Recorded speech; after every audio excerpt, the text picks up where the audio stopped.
Area itu macet, itu membantu. Itu ada kereta yang masuk ke arah Tawang. Truk itu udah bisa bergerak sama sekali, belakangnya truk itu pasti nanti kena kereta api. Saya teriak berapa detik aja langsung kena. Kendaraan ada yang tersambar juga. Kendaraan itu punya siapa? Punya saya.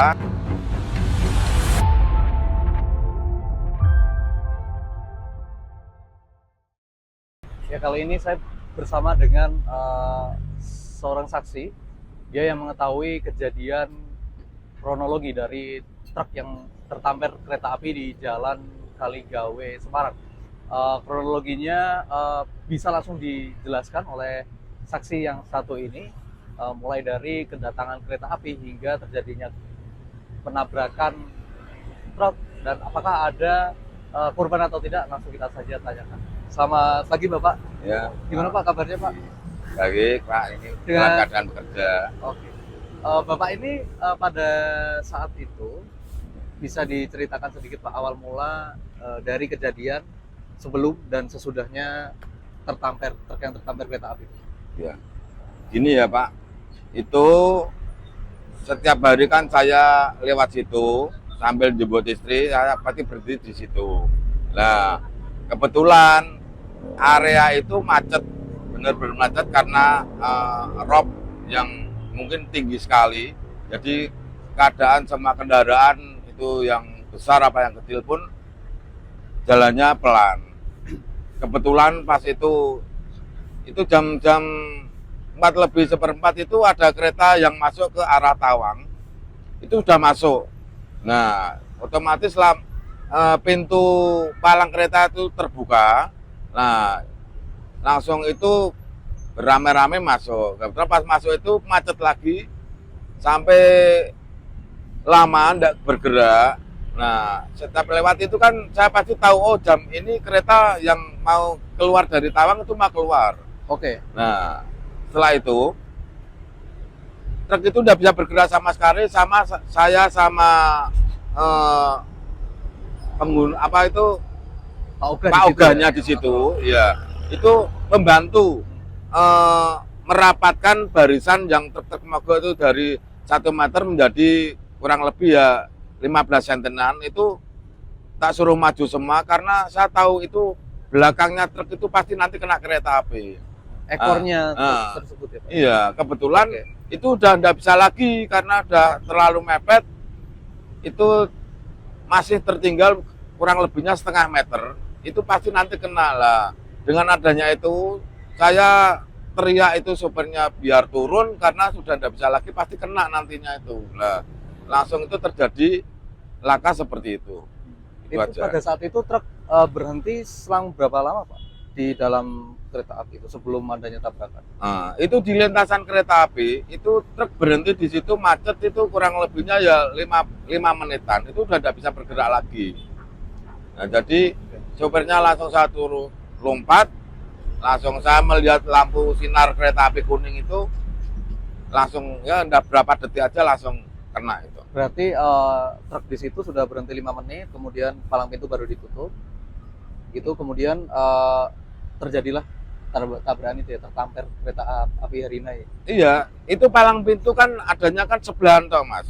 Okay. Sebelah kiri sama yang sini sebelah kanan. Jadi truknya itu udah masuk baru bisa ditutup itu palangnya. Jadi sebenarnya kalau depannya kosong itu truknya bisa lolos karena banyaknya antrian yang padat itu udah bisa keluar lagi truknya. Itu kemudian tabrakan dari situ pada bagian apa truk tersebut Pak? Kena ekornya, ekornya tersambar kereta api, terus kabinnya itu natap kereta api. Di situ cukup lama ya Pak untuk proses evakuasinya? Lama sekali, itu dari jam 4:30 kejadian sampai jam kurang lebih ya jam 7-an itu baru bisa keretanya disuruh mundur ke Tawang, terus baru evakuasi mobilnya itu jam 9 lebih. Di situ ada korban jiwa? Tidak ada korban jiwa sama sekali, alhamdulillah. Ya cuma itu kendaraan ada yang tersambar juga. Di situ kerugiannya apa saja Pak selain dari mobil truk yang tertampar kereta api? Ya itu Ini ada kendaraan yang disebutkan. satu buah kendaraan sama itu udah ada lagi ya sama palang-palang itu tonggak-tonggaknya punya KAI. Kendaraan itu punya siapa Pak? Punya saya. Oh punya Bapak sendiri. Iya. Rusak pada apa Pak? Pada insiden tersebut? Ya itu kendaraannya ringsek lah, kena benturan dari truk trailer itu.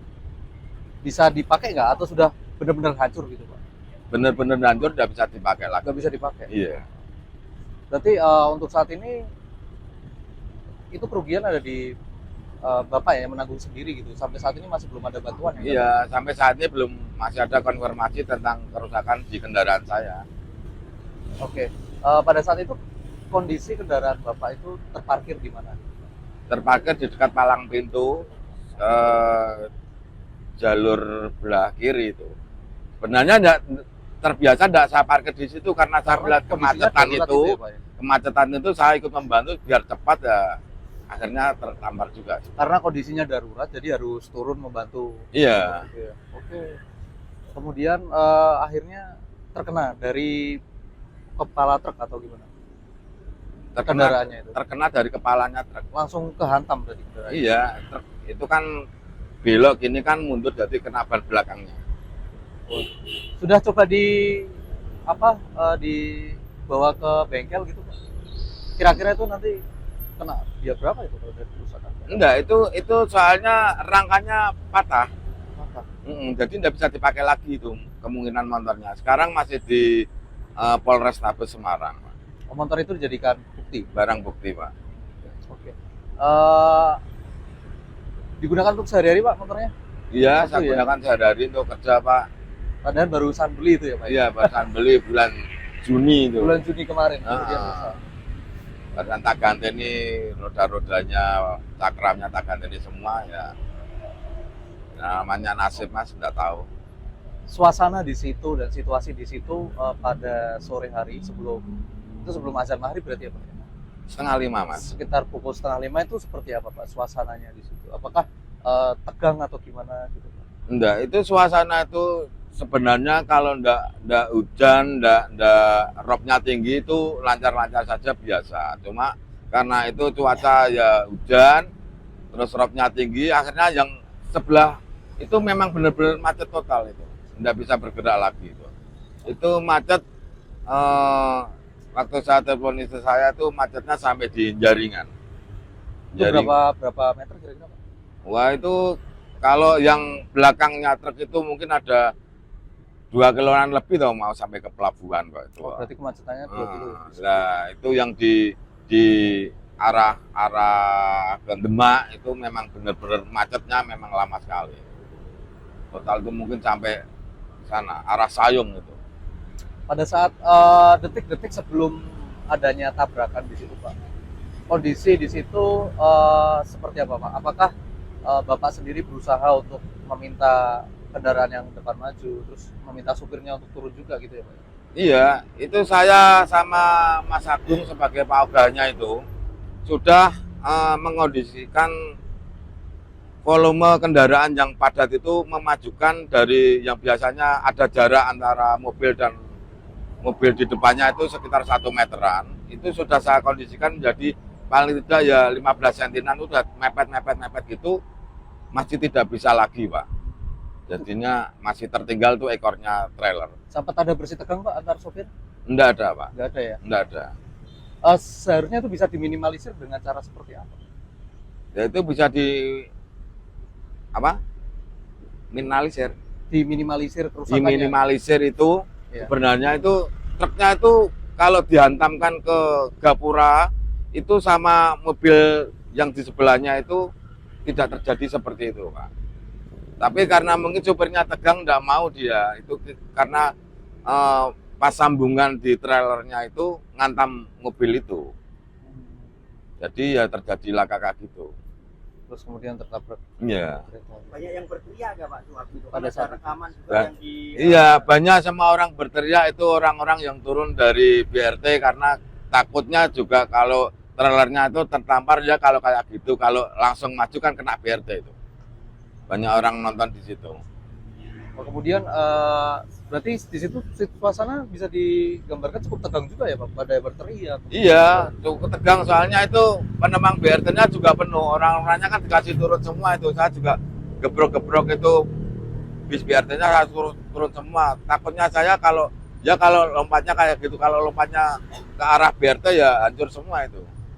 Itu aja. Di BRT itu ada berapa banyak orang Pak? Ya, saya kurang tahu ya, banyak orang yang Banyak ya, berdiri cukup ya. banyak ya. Banyak orang berdiri sebenarnya. Berarti jarak antar BRT yang penuh dengan penumpang dengan jarak truk itu berapa senti mungkin? Atau sangat dekat sekali? 1 meteran itu Mas. 1 meter. Nah, karena itu ada jarak 1 meteran, makanya kan itu saya suruh truknya itu maju karena pas Untuk di meminimalisir. sambungannya kena mobil sampingnya itu. Itu kan ada mobil sampingnya itu toh. Oke. Pada setelah terjadinya tabrakan, arus lalu lintas di situ dipastikan padat total ya? Wah, Lumpuh ya? itu lumpuh total itu dari jam 4:30 itu sampai jam 7. Sampai pukul 7. Baru bisa jalan karena keretanya baru dibawa ke Tawang. Berarti kereta sempat terhenti di situ. Iya, terhenti di situ. Kereta penuh dengan penumpang apa? Kereta penuh penumpang Pak, itu ada yang terbentur ke kabin trailer itu sempat rusak parah juga, pecah-pecah kacanya. Yang bagian depannya itu. Enggak depan, belakang lokonya. Oh, berarti di situ di tempat penumpangnya ya, Pak? Iya. Dari penumpangnya ada yang terluka atau enggak, Pak, ya, penumpang kereta api? Wah, saya enggak Masih konfirmasi belum itu Pak. mengetahui. Tapi kondisinya itu sudah bagian depan dari lokomotif itu sudah lecet, Ya, kemudian kaca pecah gitu. kaca pecah gitu aja. Ada berapa kaca ya, Pak? 1 pintu Pak. 1 pintu ya. Itu cukup keras juga berarti benturannya ya, Pak ya? Juga keras sekali itu Pak. Karena emang kereta itu kalau sore yang itu memang kencang sekali. Itu ke kereta api mana masih belum tahu ya, Pak? Harina ya, Pak ya? Harina, Bandung, Tawang, Surabaya katanya. Oh. Oke, tadi kita sempat ngobrol dengan saksi. Beliau ini merupakan pekerja pasukan oranye ya Pak ya di Semarang. Pasukan merah Pak. Pasukan merah, maaf. Pasukan merah di Semarang yang menjaga kebersihan. Tapi beliau sendiri juga seorang relawan yang suka membantu mengatur arus lalu lintas di kawasan Kaligawe juga ya Pak ya tentunya ya Pak ya. Dan pada saat itu kondisinya memang sudah cukup darurat sehingga Bapak ini harus menghentikan kendaraannya di dekat rel kereta untuk membantu mengurai arus lalu lintas di sana. Namun semuanya tidak sempat dan akhirnya tertabrak, malah kondisi kendaraannya yang rusak parah. Dan saat ini bingung ya Pak ya mau diapakan untuk bekerja sehari-hari. Bayangkan saja dan saat ini beliau harus meminjam kendaraan dari saudaranya ataupun menumpang dari kendaraan temannya. Untuk saat ini untuk membenarkan kendaraan tersebut harganya cukup mahal dan baru saja dibeli motor. Ya, semoga dari tayangan ini ada pelajaran yang bisa diambil dan semoga bisa mendapatkan kendaraan yang baru untuk Bapak yang di sini. Oke, sampai jumpa di Saksikan. Download Tribun X sekarang, menghadirkan lokal menjadi Indonesia.